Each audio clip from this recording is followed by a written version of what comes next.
Okay, let's unpack this Abercrombie and Fitch Q2 earnings release. On paper, some pretty impressive numbers just dropped. Definitely impressive. But here's where it gets really interesting. The stock actually took an unexpected dip. Yeah. So we're diving deep into why that happened, and what it might mean going forward. Let's maybe start with the numbers, the hard figures, because honestly, they look good. They really do. ANF, that's ANF, they didn't just meet expectations for Q2 2025, they actually beat them. Right. Their adjusted EPS, that earnings per share number, it came in at $2.32. Analysts were only expecting $2.27. A solid beat on earnings. And revenue, too, hit $1.2 billion, again, higher than the $1.19 billion expected. In fact, net sales hit a record $1.21 billion. That's up 7% year over year. And that's the 11th quarter in a row they've seen growth. It's quite a streak. Exactly. So, you look at that and you'd think investors would be thrilled. Well, what's fascinating here is precisely that contradiction, isn't it? You've got these really strong results, yet the market, well, it reacted negatively. How much did it drop?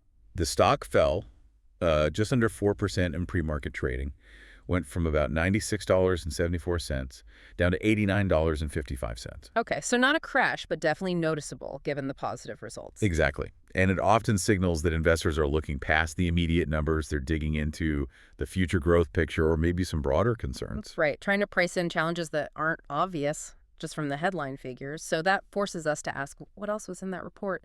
Let's peel back the onion a bit and look at the individual brands, because there's a bit of a split story there. It really is. Hollister, for example, was on fire, just absolutely surged. Killing it. They hit record first half sales. Q2 net sales jumped, get this, 19%. Wow. 19%. And comparable sales, which is a really key metric, also up 19%. That's huge growth in that segment. Yeah. The CEO, Fran Horowitz, even said, "It is amazing to see this team so dialed into the team customer."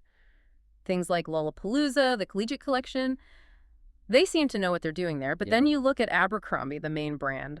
The story's a bit different. A little more complicated, yeah. Net sales were actually down 5% in Q2. Okay, but there's important context there, right? Exactly. This is against a backdrop of, huge 26% growth in 2024. Right, so down 5% after being up 26%. Still makes it the second best Q2 in the brand's history, so not exactly a disaster. No, far from it. And they explained the dip, didn't they? Yeah, they said it was mostly lower average unit retail, the average price people paid, because they were clearing out some older inventory. Sounds strategic. A deliberate move to clean things up. Makes sense. And they're investing heavily, too. 17 new Abercrombie stores opened already this year, 20 more planned. Plus those partnerships. Right. Official NFL fashion partner, Abercrombie Kids going into Nordstrom and Macy's. That's big. Horowitz basically said they're on a path to improvement. Expect to return to growth by year end. And it's that kind of difference between the brands, Hollister soaring while Abercrombie pulls back strategically, that investors would definitely be looking at. Adds a layer of complexity. It really does. And connecting this to the bigger picture, this varied performance across brands and even regions, it shows why their read and react inventory model is so important. It's not just jargon then. No, it seems to be working. It lets them adjust quickly. Look at the regions. The Americas, strongest market, up 8% net sales. That's 12 quarters of growth there. Solid. APAC, also pretty good, up 12% net sales, though comps were only up 1%. Okay. And Europe, EMEA. That's where there was some softness. EMEA saw a 1% dip in net sales, and comparable sales were down 5%. Oof. Why was that? Seems like it was mainly Germany and some other European markets lagging, even though the UK was actually doing really well. Interesting. Yeah, and the plan, they say, is to sort of export the successful UK playbook to those other markets. Okay, hold on. The UK playbook. What exactly is that? Is it like specific clothes, marketing, store vibes? That's a really good question. They haven't spelled out every single detail, obviously. Right. But it seems to boil down to a few things. Getting the product mix right for UK tastes, using marketing that clicks locally, and refining the in-store experience. The UK market seems to have responded well. But can you just copy-paste that to Germany or France? Seems tricky. It is tricky. Europe's diverse. What works in London might need tweaking for Berlin. That's where, again, that read and react idea comes in. Testing, learning, adjusting quickly. Gotcha. So that EMEA dip, despite the UK strength, probably added to that investor caution we saw. I think so. It adds a bit of execution risk to the outlook. Okay, so Q2 numbers. Good, but with these nuances. Hollister strong, Abercrombie resetting, some regional unevenness. But let's shift to the future outlook because ANF actually raised their guidance for the full year. Yeah, that's another part of the puzzle. Despite the stock dip, they sounded pretty confident about the rest of the year. Very confident. They bumped up their net sales growth forecast, now expecting 5-7% growth, up from 3-6% before. That's a decent increase. And their main profitability measure, DAP operating margin, they raised that too. Now 13% to 13.5%, slightly higher than the previous range. And the bottom line, net income per share, updated to $10, $10.50. Also a bump up. And these aren't just numbers plucked out of thin air, they're backing it up with serious investment. Right, especially in stores. Yeah, big time. Planning to open 60 new stores and remodel 40 existing ones just in 2025. That's aggressive physical retail expansion. The CFO, Robert Ball, basically says stores are absolutely essential for the brand experience, so very committed to that omni-channel blend. Physical and digital working together. Exactly. And they're putting more money into marketing, too. Over 100 basis points more year over year in Q3. That's like a full percentage point increase relative to sales. To support things like that NFL deal and the fall campaigns. Yep.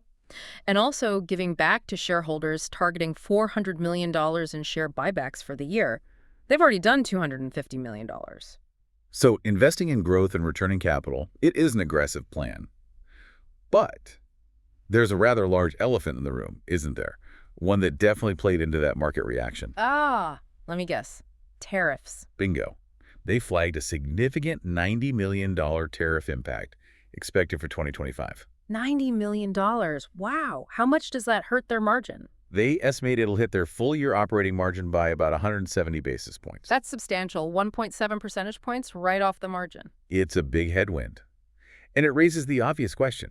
How do you handle that kind of cost pressure without just hiking prices for customers, which could obviously backfire? Exactly. Especially in their market. You can't just raise prices on everything and expect teens and young adults not to notice or react. So what is their plan? They mentioned a battle-tested playbook. They did. It sounds like a multi-pronged approach. Okay. First, diversifying where they make their stuff. They're sourcing from 16 different countries now to spread the risk. Smart. Less reliance on one place. Second, constantly negotiating with their suppliers, their vendors, trying to get better terms. Standard practice, but important. Third, finding savings internally, operating expense efficiencies, cutting costs where they can without hurting the business. Okay, makes sense. But the big one is pricing. Right. And crucially, they said they're not expecting to implement broad-based price increases this year. Really? They explicitly said that. Yeah. Fran Horowitz was quoted saying, "We don't expect broad-based ticket increase in the back half. They want to focus on fit, style, the emotional connection, not just price." That's a bold move, committing to absorbing that $90 million hit elsewhere. It is. And they also noted that the major benefits of these mitigation strategies, well, a lot of that will actually be felt more in 2026. So it's a longer-term play. Requires discipline and good execution. Okay, so let's wrap this up. What does all this mean for you maybe watching ANF or just the retail sector generally? This deep dive really shows how the market looks forward, doesn't it? You can beat earnings, have strong sales, but if there are clouds on the horizon like tariffs or questions about regional growth, the stock can still dip. Exactly. Past performance is noted, but future guidance and potential challenges are often weighted more heavily. And it also highlights how important it is for a company like this to have different strategies for different brands. Hollister's surge versus Abercrombie's careful turnaround, they're playing different games simultaneously. Yeah, and I think the key takeaway here is seeing a company actively trying to balance things. They're investing aggressively in growth stores, marketing, partnerships, Bets. but at the same time, they're navigating these really significant external pressures, like that huge tariff number, that read and react model, their whole mitigation playbook. Yeah. It's kind of a case study in modern retail agility. Resilience is key. Absolutely. It shows you need more than just good results. You need a credible strategy for dealing with whatever's coming next. So ANF clearly isn't sitting still after Q2. They're pushing hard with the NFL partnership, the new stores, managing inventory. It really makes you wonder, looking ahead, which of these big bets will be the most crucial in turning today's second best performance for Abercrombie into tomorrow's record-breaking results for the whole company.